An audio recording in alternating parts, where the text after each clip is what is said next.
Well, since the spring, you've seen this woman sometimes once or twice a week in your home on your TV screen, and you probably know her best for her facial expression.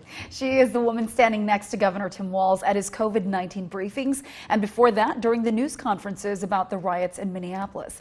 Well, she is a lady using sign language. ABC6's Blaze Keller is here with us tonight in the studio to introduce us to her. Blaze? That's right. Her name is actually Nic Zapko, and she has 7 pets, 2 cats, 2 dogs, a lizard, and even a bird. What you may also not know is that she was born deaf, which has actually helped her shape to become a great interpreter.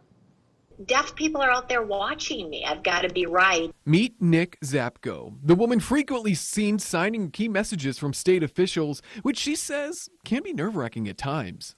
I'm always sweating after. I'm on my back. I have drips of sweat going down my back, and sometimes I'm tempted just to reach back there while I'm interpreting. But those nerves are good, she says, because at one time her role as an in-real-time interpreter wasn't there.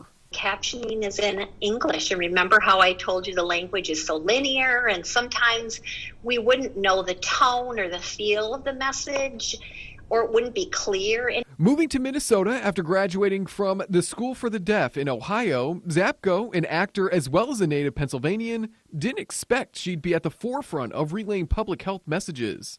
Honestly, unexpected. I don't know if that would be in my dream, but I love, I wanted to be a vet at one point in time. But being at the forefront, Zapko has become somewhat of a local celebrity. People stop and walk up to me and they'll say, "Oh, you're on TV," and I'll say, "Yes, thank you," and we'll just keep on our way. Both online and in her everyday life because of her expression. Some even tweeting they could watch her for hours. But her expressive nature serves a purpose. The audience then sees and impacts more real when I can recreate that in the space in front of me. However, Zapko isn't alone interpreting messages. Remember, she's deaf herself. She hears the English in her first language, and then she takes that to me.